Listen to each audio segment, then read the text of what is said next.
Hey guys, Richard here, coming to you from the official Overtake YouTube channel. iRacing's Season 2 Week 13 was fun and games, but finally Season 3 is in the starting blocks and ready to win you over again with new content. In today's video, we'll take a look at what's new, which content is worth buying, and show you an essential tool to plan out your next season. Ready? Then buckle up.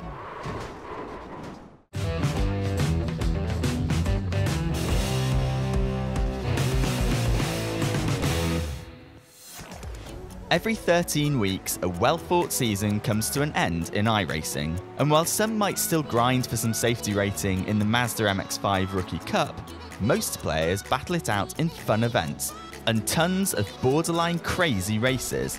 We liked the Battle of the Little Wings, where the new Formula Vee, Skippy, Formula Renault 2.0 and USF 2000 meet each other, even though Lime Rock Park with the chicane is maybe not the best place for an accident-free race in open wheelers. The best place for racing videos, on the other hand, is right here on Overtake.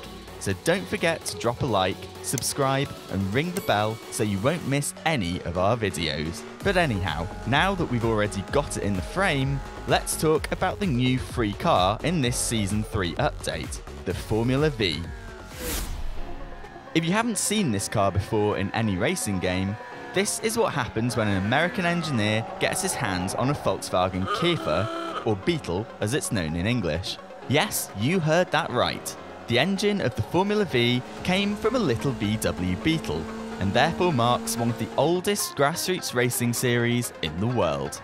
This thing comes with only 4 gears and basically no aero package, which is highly unusual for an open wheeler car. In the future, the Vee is supposed to be the starting point for open wheeler fans in the iRacing cosmos, who can then upgrade to the Skip Barber, Formula Renaults, USF and higher tier stuff. It's free of charge and will form the second rookie series next to the infamous MX-5 Cup. But how does it drive? Is it any fun? Well, we think so.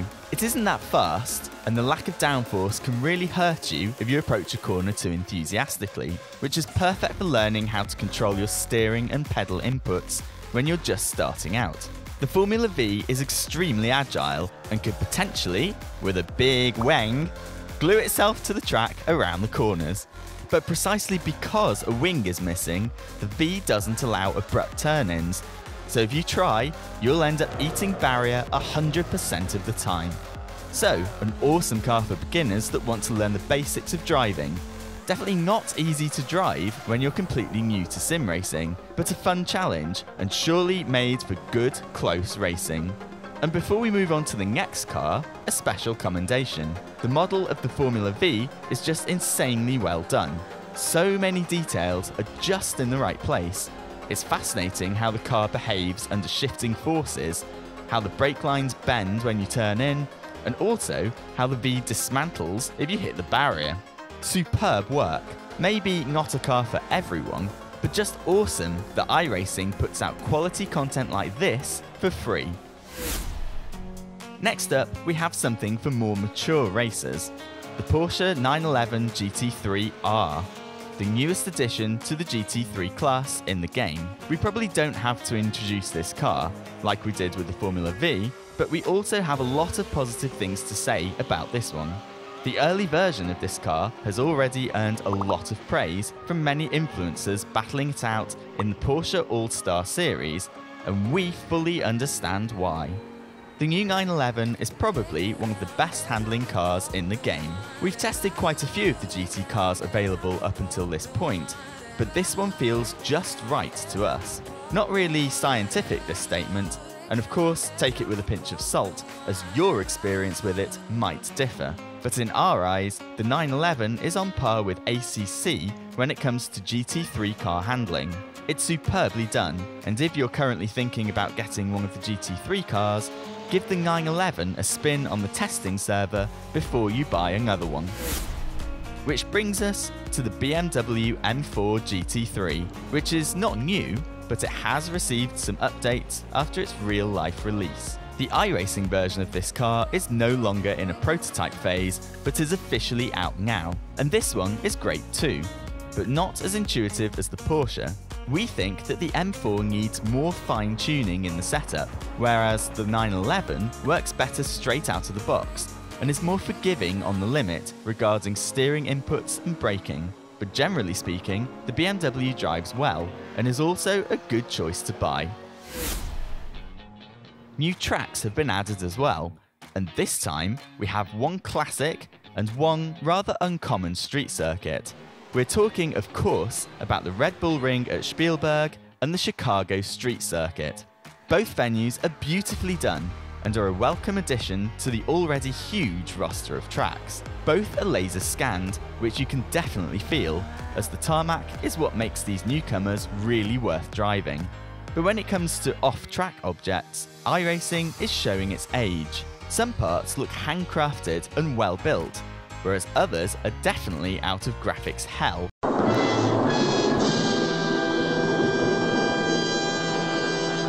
And are standard place fillers from 2008. Grass, trees and fences are not up to date and don't come near the amount of love and detail that you'll find in the car models and also in the track itself. But as this is not a new issue, we can say that Spielberg, as well as Chicago, are fun to drive and welcome additions to the game. Also fun is our video on why iRacing should have rain. You can check it out in the top right. But if you're unsure which of the two tracks to buy, we would favour the Red Bull Ring, as it will probably find more use in the upcoming Season 3 than Chicago. Don't get us wrong, we like the streets of the Windy City, but the track is rather narrow, unforgiving in its corner entries, and maybe too small to make every car work there.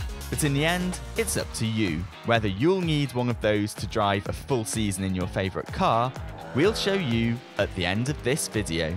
But now, let's have a look at the other additions that are perhaps not as popular as those mentioned above. iRacing also overhauled the SCCA spec Racer Ford, which reflects the current SRF3 spec, so it's lighter and has more power and therefore is a lot quicker than before. They added the Nashville Superspeedway, which, typical of ovals, has 4 corners and a lot of history. They overhauled the Dirt Road Ladder and the VW Beetle Light. They worked on the AI, so rookies can practice on more of the baseline content beforehand. They upgraded the damage model and some visuals.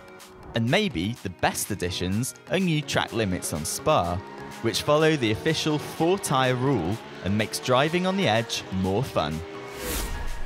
Okay, so now you know what's new in Season 3, but you don't have a clue which content to buy for your favourite car without having to file for bankruptcy.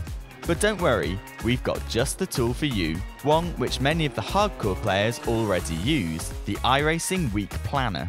This handy overview of all series, races, tracks and cars from Tom Moitié can help you sort out which series you want to participate in. Let's say you're in Class D and want to race one full season in the Skippy. Just select which tracks you already own here, the Skippy there, and which is your preferred series. Afterwards, you can fly through each week and easily see which tracks you would have to buy so you can enjoy the complete season without missing any weeks. This can seriously save you a lot of money and will also help you make an informed decision as to which series to race this season. So, Season 3 is about to begin. We hope this video helped you to find the cars and tracks to buy in the future. If you need more sim racing content right now, check out overtake.gg and our socials for more racing prowess. Here on YouTube, you can continue watching iRacing tips with your oval starting guide on top, and something special just for you underneath. But that's it for today. Thanks for tuning in, and until next time, cheers!